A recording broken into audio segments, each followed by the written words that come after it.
नमस्ते। आज का वीडियो है 10 सिंपल लाइफस्टाइल चेंजेस जो आपको हेल्प करेगी ना सिर्फ वेट लूज करने के लिए, बल्कि अगर वेट लॉस आपने कर लिया है या आप एक हेल्दी वेट मेंटेन करना चाहते हैं तो ये वीडियो आपको उसमें भी हेल्प करेगा। So first of all let me tell you कि हमारे घर के ऊपर कोई काम चल रहा है तो बहुत डिस्टर्बेंस है, आपको आवाज़ें आती रहेंगी, so please ignore that. I hope कि आपको सुनने में प्रॉब्लम ना हो रही हो, but listening till the end these tips, अगर आप इसमें से कुछ टिप्स भी इम्प्लीमेंट करेंगे they will really help you in maintaining a good healthy weight.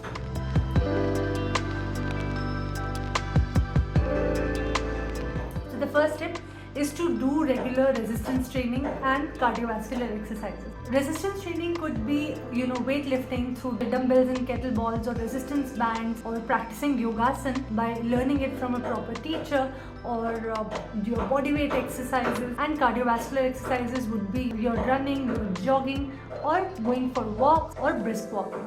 So these both two types of exercises are absolutely important, and you should not ignore this when you are trying to maintain a healthy weight. These will not only enhance your mood, but they will boost your metabolism, also prevent insulin resistance or diabetes to a huge extent. And a regular exercise is important to maintain a healthy weight and to keep the weight off, and to improve your body composition, to increase amount of muscle in your body, and to reduce the harmful fat in your body.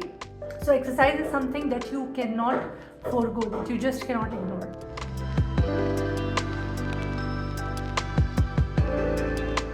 Tip number 2 is to get enough sleep. Enough sleep क्या होती है? Enough sleep could be anywhere between 7 to 8 hours almost every night. कभी कभी if you have to go out, you have some social engagements, आप नहीं avoid कर सकते, कोई बात नहीं, पर ज़्यादा से ज़्यादा कोशिश करें कि आप 7 से 8 घंटे की नींद रेगुलर बेसिस पे लेते हैं। And as a family, as a whole family you should do it, क्योंकि जब एक व्यक्ति कोई ऐसा चेंज लाने के लिए कोशिश करता है, बाकी फैमिली नहीं करना चाहती, तो उस एक व्यक्ति के लिए काफ़ी रेजिस्टेंस होता है, काफ़ी बाधाएं होती हैं लाइफस्टाइल चेंजेस लाने के लिए। So if you try to inculcate this habit for your whole family, ये आपको भी मदद करेगा to get enough sleep. So getting enough sleep is important to keep the weight off and to lose weight as well, क्योंकि जब आप सोते हैं सही मात्रा में 7 से 8 घंटे आप सोते हैं तो आपकी बॉडी में जो लेप्टिन और ग्रेलिन हार्मोन्स हैं, लेप्टिन सटाइटी हार्मोन होता है जो आपको एक फुल फीलिंग वाली फीलिंग देता है, और ग्रेलिन हार्मोन जो होता है वो आपको हंगर की फीलिंग देता है। तो जब आप कम सोते हैं तो ग्रेलिन की मात्रा बहुत ज़्यादा बढ़ जाती है आपके शरीर में, लेप्टिन की मात्रा कम हो जाती है, जिसकी वजह से आपको भूख ज़्यादा लगती है, आपके फूड चॉइसेस भी कॉम्प्रोमाइज्ड होते हैं। You want to eat more sugary, sweet, fried and unhealthy foods, carb rich foods, और आपको भूख, आपकी जो सटाइटी है वो भी कम हो जाती है। तो जब आप कम सोते हैं तो आप गलत फूड चॉइसेस लेते हैं, आप ज़्यादा खाते हैं, जिसकी वजह से वेट गेन और BMI बढ़ने के चांसेस होते हैं, इवन ओबेसिटी की तरफ आपके जाने के चांसेस बहुत बढ़ जाते हैं। साथ साथ बॉडी में कॉर्टिजोल जो स्ट्रेस हार्मोन है उसके लेवल्स भी बढ़ जाते हैं, जो अगेन आपके ईटिंग हैबिट्स को बहुत नेगेटिवली इम्पैक्ट करता है। लेकिन जब आप 7 से 8 घंटे सोते हैं तो सर्कुलेटिंग लेवल्स ऑफ लेप्टिन और ग्रेलिन नॉर्मल रहते हैं, जिसकी वजह से आपको भूख लगती है, लेकिन लेप्टिन लेवल्स जल्दी बढ़ जाते हैं। जब आप कुछ खाते हैं तो लेप्टिन आपका बढ़ता है, जिसकी वजह से आपकी सटाइटी भी आपको फील होती है, आपको लगता है कि पेट भर गया। तो you don't over eat, you tend to not over eat. The choices of food that you make are much healthier as compared to when you sleep less.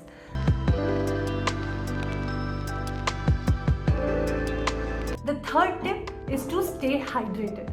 अब हाइड्रेटेड का मतलब ये तो डेफिनेटली है कि आपको प्यास लगने पर पानी पीनी है, बट आपको ओवर हाइड्रेशन से भी बचना है। जब हम कहीं सुन लेते हैं या पढ़ लेते हैं कि हमको हमेशा अपने हाइड्रेशन लेवल का ध्यान रखना है, तो हम ये गलती करते हैं कि हम पूरे दिन पानी ही पीते रहते हैं, 3 litre 4 litre, that is over hydration, और ये आपके हेल्थ के लिए अच्छा नहीं है। सो प्यास लगने पर पानी पीजिए, बीच थोड़ी थोड़ी देर में पीजिए। Target around, based on my personal experience and experience of some clients, 1 to 1.5 litres of water is enough. साथ में हाइड्रेटिंग फ्रूट्स, मतलब फ्रूट्स खाइए, आप वेजिटेबल्स खाइए जो वाटर रिच हो। These things really help to hydrate. और हाइड्रेशन के लिए नींबू पानी पीजिए या जीरा वाटर पीजिए, नॉट जस्ट वाटर। हाइड्रेशन के बहुत सारे और तरीके होते हैं। Milk helps you stay hydrated.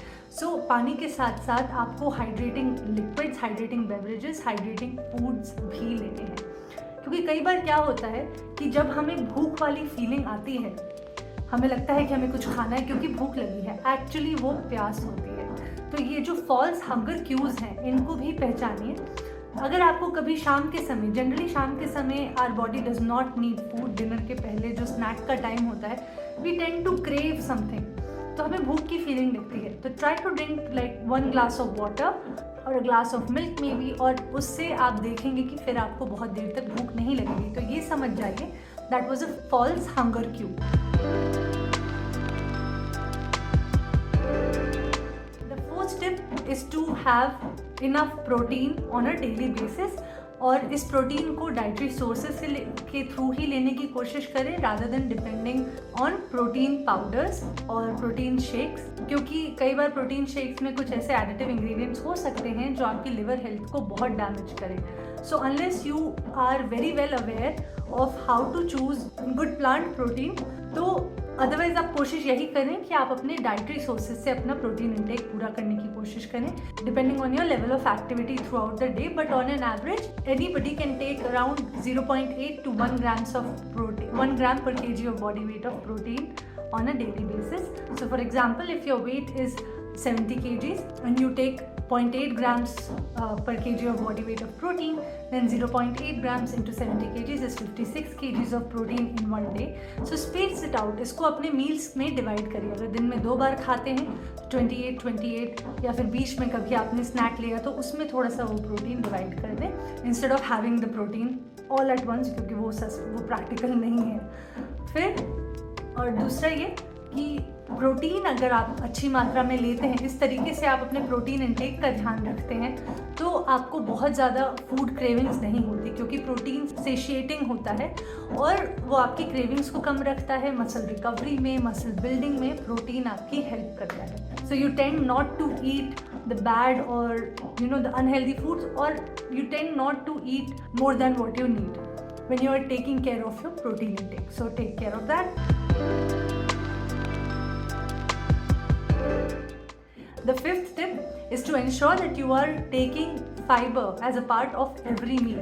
तो ये फाइबर आप अपने सैलड्स के थ्रू ले सकते हैं, वेजिटेबल्स की मात्रा ज़्यादा करके ले सकते हैं, और seeds and nuts, all of these things help you increase your fiber intake. और आप sprouts ले सकते हैं। Sprouts are a wonderful source of fiber and protein because they have sprouted. इनके जो nutrients होते हैं ये बहुत अच्छे से बायो अवेलेबल होते हैं, तो ये बॉडी में बहुत जल्दी और बहुत efficiently absorb होते हैं। So you can sprout anything. आप मूंग दाल को, अलग अलग दालों को आप sprout कर सकते हैं। You can even sprout chia seeds and flax seeds if you know how to do that. मेथी की seeds. You can sprout all of these and have a mix. आप इसमें थोड़े अनियंस, टमेटोज और नींबू, नमक, जो आपका मन करे, make a chart out of it and include it as a part of every meal. So that will also take care of your fiber intake. So unless your doctor has not stopped you from eating sprouts, everybody can safely eat sprouts on a daily basis, and that will improve your digestive health. That will ensure that you have good bowel movements every morning. और साथ साथ आपका wait भी बहुत healthy way में आप maintain कर पाएंगे, क्योंकि फाइबर आपको एक फुल वाली फीलिंग तो देता है, keeps you full for longer, and it actually changes the way your body absorbs calorie. Okay, so it can reduce your total calorie intake, and the fiber will feed the gut bacteria, and that will make sure that the gut bacteria that you have is actually very good. It is gram positive and very good for your health.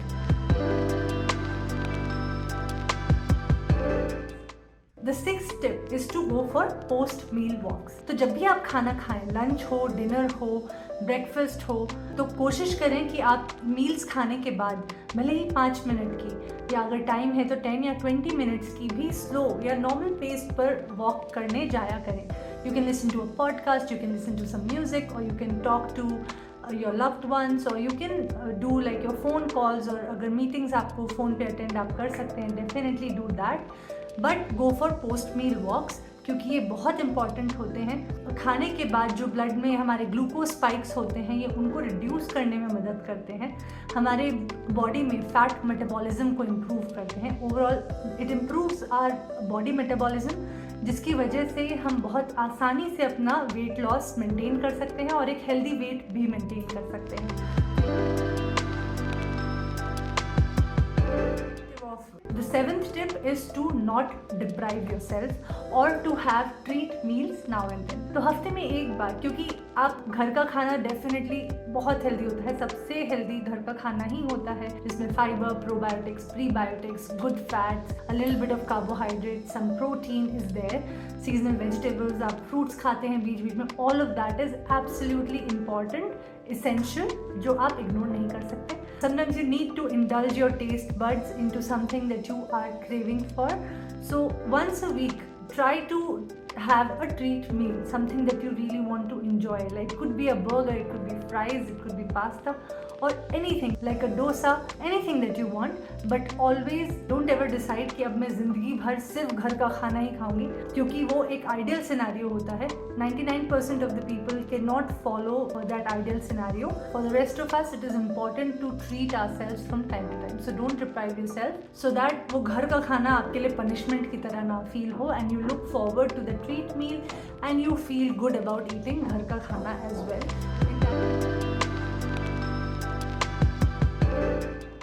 The eighth tip is to replace refined sugar, और जो सफ़ेद चीनी हम जिसे कहते हैं, with unrefined sugar, with unrefined versions of sugar like jaggery और honey और even dates और fruits. क्योंकि जो refined sugar होती है ये हेल्थ के लिए बहुत ही ख़राब होती है. इसकी तो कम से कम अगर आप क्वांटिटी लेंगे तो भी वो आपको नुकसान करती है. It is best not to have refined sugar as a part of anybody, including little children, क्योंकि हमारे ब्रेन फंक्शन को नेगेटिवली इफेक्ट करता है. It even feeds the cancer cells in our body. Not saying that आप sugar को हटा दें और पूरी तरह से जैगरी खाएं, और उसमें कोई लिमिट नहीं है, उसमें भी आपको कंट्रोल रखना है. But having jaggery is better than having your refined sugar. पर the ninth tip is to not cut out healthy fats from your diet. Healthy fats क्या होते हैं? जो आपके नट्स होते हैं, घी का इस्तेमाल, coconut oil, even coconut itself, peanuts, cashews, whole eggs, milk, paneer, rajma, इन सब चीज़ों से डरना नहीं है. और don't try to cut them out of your life, because these are not unhealthy, these are actually very healthy sources of fat. Fat हमारे शरीर का हर एक सेल का जो मेम्ब्रेन है वो फैट से ही बना हुआ है. So if you feed the body the right kind of fats, your body will thrive, your body will flourish, your mind will function better. Now it is important to have good fats. Avoid trans fats because they are absolutely unhealthy and carcinogenic, and they give rise to a lot of diseases that we see around us today. So avoid trans fat, limit their consumption as much as possible.